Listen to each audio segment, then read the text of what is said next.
Hello everyone, welcome back to our YouTube channel I in class, you can say in class. तो आज फिर से हम लेके आ गए हैं +1 का एक और टॉपिक अकाउंटेंसी का। एंड टॉपिक अब ऐसे नहीं बताऊंगा, पहले थोड़ा सा टॉपिक को बिल्ड करते हैं, टॉपिक के बारे में थोड़ा सा बात करते हैं। टॉपिक के बारे में फिर हम लास्ट में बात करेंगे। वैसे तो आप लोगों को पता लग ही जाएगा, थंबनेल आप देख लोगे, नीचे से आप पढ़ भी लोगे डिस्क्रिप्शन में क्या पढ़ने वाले हो, पर फिर भी मैं थोड़ा सा बिल्ड तो बनाऊंगा ही आज। ठीक है, मन कर रहा है तो बनाऊंगा ज़रूर। ठीक है, तो टॉपिक को शुरू करने से पहले let's focus on the things कि सबसे पहले मेरे को ये बताओ, अकाउंट्स के गोल्डन रूल सबने पढ़े हैं, है ना।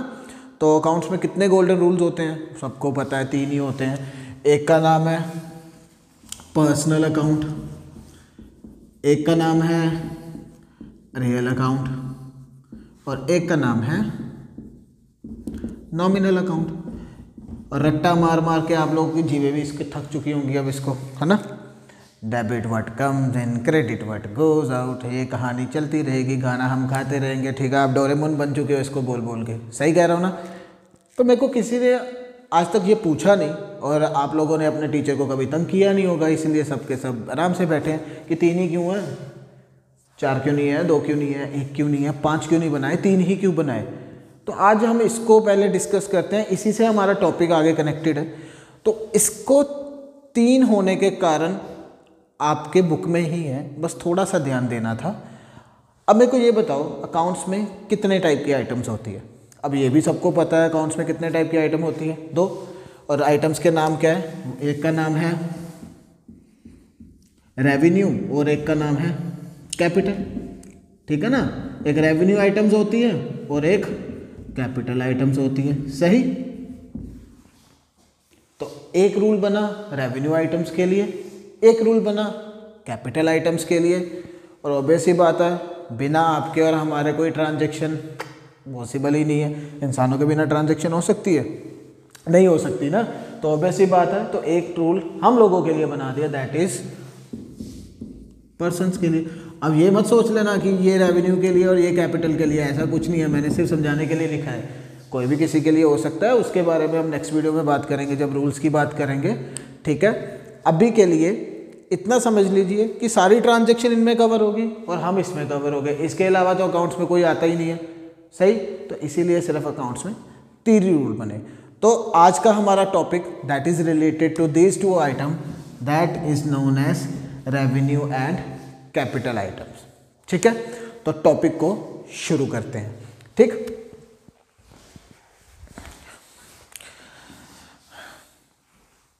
तो इसको मिटा रहा हूं पहले।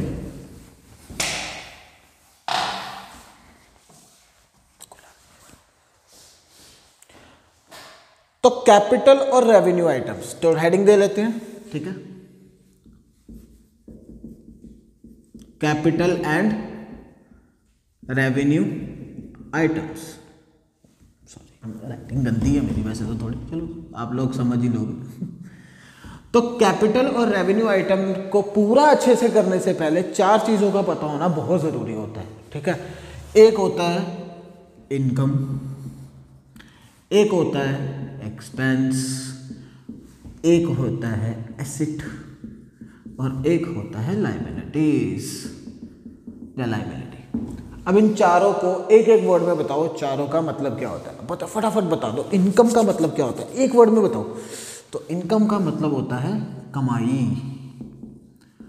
अब कमाई क्या चीज़ होती है सर, सेल्स की चीज़ों की वो इनकम ही होती है? नहीं, इनकम मीन्स वो पैसे जो फ्री में आए, वो पैसे जिसके लिए कुछ करना ना पड़े। ठीक है, वो पैसे जो आपको एक्सचेंज में नहीं मिल रहे, वो पैसे जो आपने जस्ट बढ़ा के बोले और आपको मिल गए। एग्जाम्पल के लिए अब सेल्स को इनकम नहीं कहते। ठीक है ना, सेल्स में कॉस्ट भी होता है, प्रॉफिट भी होता है। आप लोगों ने अब दिमाग में आया होगा, सर सेल तो एक्सचेंज होता है तो उसको हम इनकम काउंट करते हैं। आप तो गलत बोल रहे हो, नहीं, हम सेल्स को इनकम काउंट नहीं करते। आपने मैगी ली, कितने की आई होगी, 9 रुपये की। आपने बेची कितने की, 10 रुपये की। तो आपने 9 रुपये की लाई, दुकान पे रखी और 10 की बेच दी। आपने 1 रुपये के लिए किया क्या, आपने 9 रुपये की मैगी 1 रुपये बढ़ा के बेच दी। जो 1 रुपया कमाया ना वो फ्री में आया ना, मैगी तो 9 की थी, that 1 rupees is your income, उसे इनकम कहते हैं। कमाई वो जिसके लिए कुछ देना ना पड़े, ठीक है। अगर दे भी रहे हैं तो उसके ज़्यादा लें जो हमें फ्री में मिले, सही।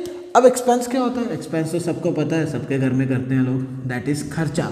जाओ कोई भी ऐसा खर्चा, कोई भी चीज़ जो आप जाओ मार्केट में खरीदो, पैसे दे दिए, you are buying something, paying for that, that is known as expense, ठीक। एसेट क्या होता है? अब वो 1 रुपया कमाने के लिए कोई सोर्स भी तो चाहिए ना। Assets are those which help in generating income. Asset वो होते हैं जो कि पैसा कमाने में हेल्प करते हैं, ठीक है। Help in generating income again and again, जो बार बार पैसा कमाने में हेल्प करे, that is asset. Land, building, plant and machinery. अब वो एक मैगी जो बेची तो दुकान पे बैठ के थी ना, तो अगर दुकान ही ना होती तो कैसे बेचते? तो दुकान आपका एसेट था जिसके ऊपर से आपने वो 1 रुपया कमाया था। तो वो कमाई करने के लिए जिस एसेट की ज़रूरत पड़ी थी, तो एसेट वो जो पैसा कमाने में हेल्प करे, ठीक है, और बार बार करे। और लायबिलिटी का मतलब क्या होता है? एक वर्ड में बताओ। उधार। उधार तो पता ही है ना सबको, बताऊं? चल बता देता हूं। आप शॉपकीपर के पास से अंकल लेस दो 10, आपने 100 रुपये के लेस लिए, पैसे दे दिए, वो क्या होता है? एक्सपेंस। अंकल लेस दो, पैसे कल दे दूंगा, तो आप क्या करके आगे? उधार। तो उधार को क्या कहते हैं? लायबिलिटी, समझे। तो कोई भी चीज़ जब किसी का खर्चा कर दिया जाता है वो एक्सपेंस होता है, बट अगर उसके पीछे पैसे ना दिए जाएं तो वो क्या बन जाता है? उधार। अब उधार 2 वे होता है, हम भी दे सकते हैं, कोई हमसे खरीदने आए, ठीक है, और हमें पैसे ना दे के जाए और कहते कि कल दे देंगे, तो वो भी उधार ही है। बट वो उधार लायबिलिटी नहीं आता हमारे लिए। लायबिलिटी मतलब कर्जा जो हमारे ऊपर है, जब उसके ऊपर, जब उसने हमें पैसे देने, तो वो कर्जा तो उसके ऊपर हुआ ना, हमारे ऊपर थोड़ा ना हुआ। वो उसके लिए लायबिलिटी है, हमारे लिए तो एक सोर्स ऑफ इनकम है कि वहाँ से आएगा, तो वो हमारे लिए एसेट है। जब हमने किसी से पैसे लेने होते हैं 2000 एसेट्स, पर जब किसी को हमने देने होते हैं तो हमारे लिए क्या होता है? लायबिलिटी। समझ आया? इन चारों का पता होना बड़ा ज़रूरी था अगर आपको कैपिटल और रेवेन्यू आइटम्स का पता होना था, ठीक है। अब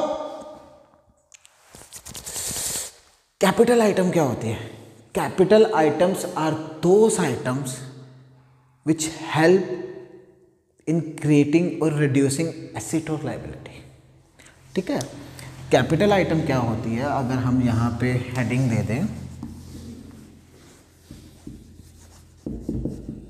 capital items are those which do impact on assets and liability।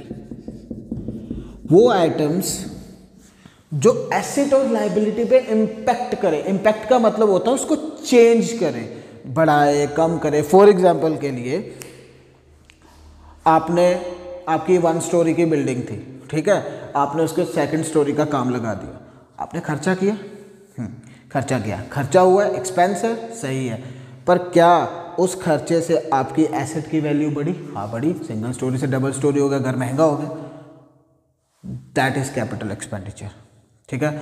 आपने 50 लाख रुपए बैंक का लोन उतार दिया, तो बैंक का लोन आपके लिए क्या था? लायबिलिटी, ठीक है। और आपने 50 लाख रुपए खर्चा किया और क्या उतारा? बैंक का लोन, तो खर्चा तो हुआ बट लोन कम हो गया, लायबिलिटी कम होगी, that is capital item, capital expenditure, ठीक है। आपको 50 लाख रुपए आए, पर कैसे आए? घर बेच दिया, पैसे तो आए पर गया क्या? घर चला गया, एसेट कम हो गए, कैपिटल इनकम। 50 लाख आया, कहाँ से आया? किसी से उधार लिया, पैसे तो आए, कर्जा बढ़ गया, लायबिलिटी इंक्रीज होगी, कैपिटल इनकम। तो कोई भी ऐसी चीज जिसके आपके एसेट और लायबिलिटी को फर्क पड़े, that are known as capital items, ठीक है। कैपिटल आइटम्स वो होते हैं जिस they are just like exchange. आप एक चीज़ ले रहे हो तो उसके बदले उतनी ही कीमत की चीज़ दे भी रहे हो, और अगर कुछ दे रहे हो तो उतनी ही चीज़ की कीमत ले भी रहे हो, तो ये कैपिटल आइटम्स होती हैं, ठीक है। अब रेवेन्यू आइटम्स क्या होती हैं? Revenue items are those which do not impact on assets or liabilities। भाई साहब वो आइटम्स, वो इनकम और एक्सपेंस जिससे आपके एसेट और लायबिलिटी को कोई भी फर्क ना पड़े। एग्जाम्पल देता हूँ, पापा की सैलरी आई है, आते ही आपके घर की वैल्यू बढ़ गई? नहीं बढ़ती ना। आते ही भाई साहब घर डबल स्टोरी हो गया? नहीं हो सकता। That salary is a revenue income. क्यों? क्योंकि उसके आने से कुछ हुआ ही नहीं। क्या पापा की सैलरी आते ही कर्जे कम हो गए? नहीं भाई। अब ये मत सोचना हम उनसे वो कर्जे उतार तो सकते हैं, दैट इज अनदर ट्रांजेक्शन, वो आप अलग ट्रांजेक्शन करोगे। क्या आते सार ही उधार कम हो गए? नहीं, वो वैसे के वैसे ही हैं। बढ़ गए? नहीं, वैसे के वैसे ही हैं। एसिड कम हुए? नहीं। ज़्यादा हो गए? नहीं। कुछ हुआ? नहीं। That is capital income. अब कैपिटल नहीं, रेवेन्यू इनकम। अब रेवेन्यू एक्सपेंस क्या होता है? कुछ नहीं। आप फैमिली वालों के साथ बाहर घूमने गए, खर्चा करके आए, 50,000 टूर ट्रैवल करके आए, तो क्या वो 50,000 खर्चने से आपकी प्रॉपर्टी कम ज़्यादा होगी? नहीं। क्या आपके उधार कम ज़्यादा हो गए? नहीं। That is revenue expense. तो revenue items are those which do not impact on asset और लायबिलिटी। सही। अब इसको हमने अकाउंट्स में दो हिस्सों में बांटा ही क्यों? हम क्यों रेवेन्यू और कैपिटल की कहानी में घुसे? अब इसकी मैं आपको एक बड़ी अच्छी सी एग्जांपल देता हूँ, इस पूरी कहानी क्लियर हो जाएगी। मेरे को एक चीज़ बताओ, एक पर्सन है, मैं आपको बड़ी छोटी सी स्टोरी सुनाऊंगा और आंसर आप बताते रहना। एक पर्सन है, झुग्गी झोपड़ी में रहता है, बहुत बुरे हालात है, मरने को पड़ा है, ठीक है। तो लास्ट मंथ ना उसकी गवर्नमेंट जॉब लग जाती है, 1 लाख रुपये महीने की। वाह, मज़ेदार काम हो गया है ना। अब मेरे को एक बात बताओ, उसकी आज के हिसाब से इनकम कैसी है? अच्छी कि बुरी? अच्छी है। हालात कैसे हैं? अच्छे के बुरे? अब 1 महीने में तो झोपड़पट्टी वगैरह सही होगी नहीं, है ना, तो बुरे ही है। ऑन द अदर हैंड एक और पर्सन है, घर बार बहुत अच्छा, खाना पीना सब, पर खुद नहीं कमाए, कुछ नहीं कमाता, निकारा। कमाई कैसी है? बुरी।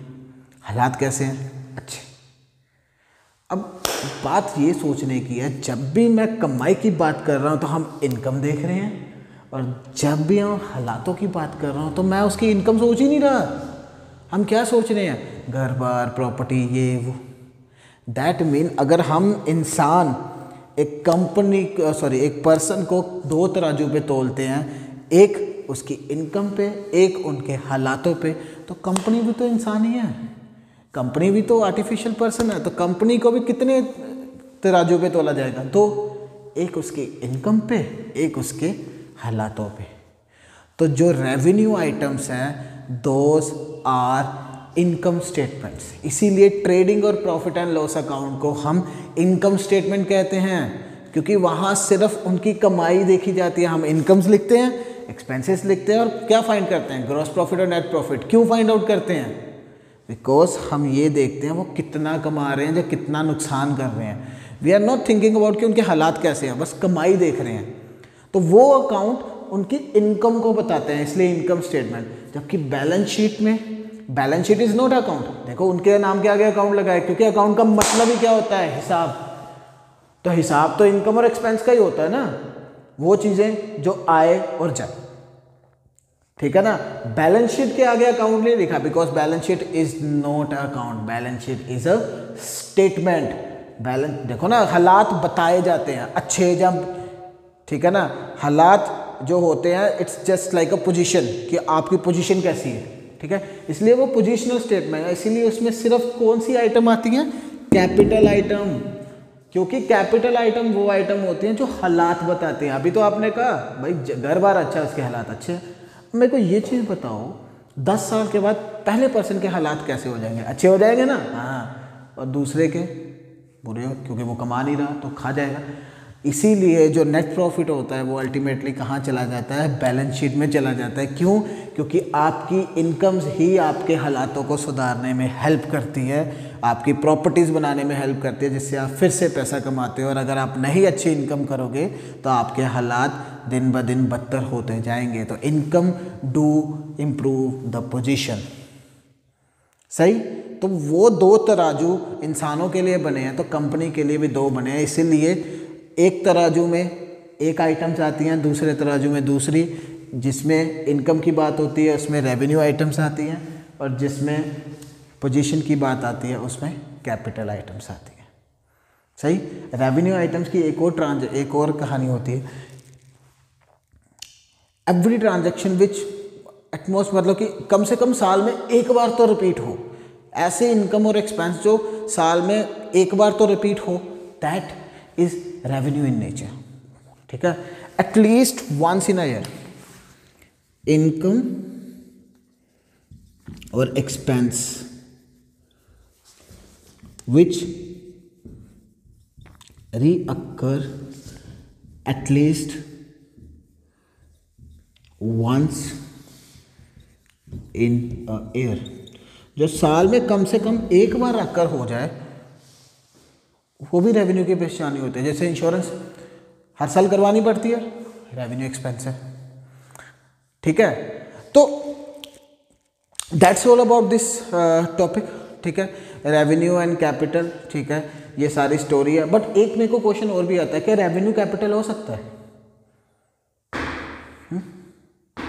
क्या रेवेन्यू कैपिटल हो सकता है? यानी ऐसा खर्चा जो कि आपके लिए रेवेन्यू है, या कैपिटल रेवेन्यू हो सकता है? अब मेरे को एक चीज़ बताओ, एग्जाम्पल के लिए, आपने घर के लिए गाड़ी ली, ऑफिस के लिए गाड़ी ली, बिजनेस के लिए गाड़ी ली, वो कौन सा खर्चा है, रेवेन्यू कि कैपिटल? कैपिटल। एक बार खर्चूंगा, बार बार इस्तेमाल करूंगा। बट अगर काम ही गाड़ियों का है तब तो गाड़ी खरीदना बेचना तो मेरा काम है। सही है ना।